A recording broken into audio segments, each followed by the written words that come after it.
Well, here's a live look outside on this rainy Thursday night. The region was drenched over the past couple days, but there is dry weather on the horizon. And Chief Meteorologist Matt Zaffino is here to tell us about it. Matt? Yeah, Blair, we've got a dry weekend on the way, so quite the change from the weather we've been enduring through the week. And take a guess, Blair, when was the last time that we had a totally dry weekend? How many weekends ago do you think? I'm going to say 3. 6. 6? 6. Wow. We got to go back to the last weekend in September. The last weekend we had a completely dry weekend. Now the weekend after that, the first weekend in October, we only had a little bit of rain, just a trace of rain, but every weekend since then has been wet. And this weekend will not be, but it's certainly wet outside right now. 56 degrees.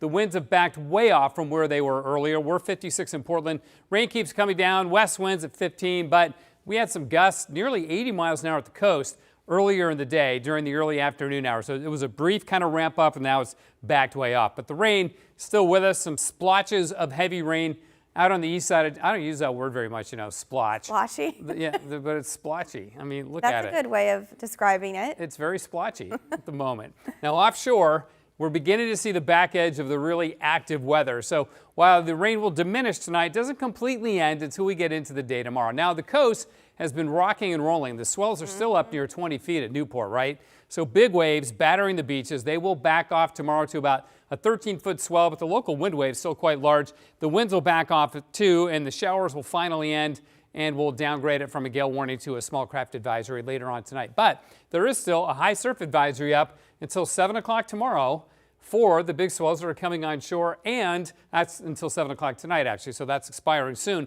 But the coastal flood advisory for the minor tidal overflow will happen again around the high tide, which is again a 10-foot tide. That's a big high tide coming in during the afternoon hours tomorrow. But look, we finally see some dry weather tomorrow. There'll be a few showers early in the day, but I'd say by about 10 or 11 o'clock in the morning, we're done with that. Becomes partly sunny, and while it'll be cooler because we've been in the 60s the last couple of days, we'll take that trade-off with the dry, partly sunny weather and highs in the 50s.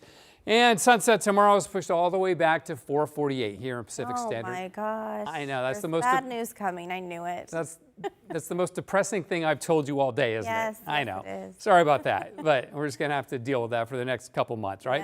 Yes. All right, this weather system spinning north into the Haida Gwaii, used to be called the Queen Charlotte Islands, but now it's called Haida Gwaii. The main brunt of this storm is now focused down in southern Oregon and northern California.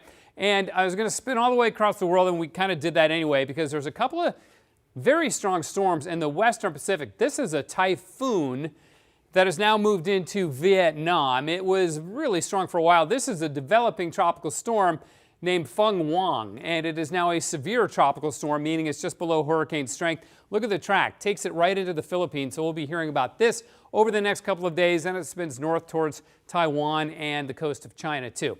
Back here on the west coast, you can see our storm moving away. East winds develop this weekend. That'll really dry us out, keep us dry, and give the soil and everything a chance to really dry out. There's a weak system here that could bring us a sprinkle on Monday, but I doubt it. I think it'll be Wednesday night before we get back into the rain. So a nice long dry stretch, at least for November, on the way. We topped out at 62 today, though, so it was warm. You know, it was wet and windy. At least we had the third W, the warm, right? Okay, tonight the rain will diminish. Tomorrow the showers will end. We'll see a high of 56.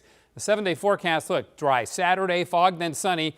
Nice and sunny on Sunday and breezy. And then Monday, Tuesday, Wednesday all look dry, Blair. I am loving that. Thanks so much, Matt. You got it.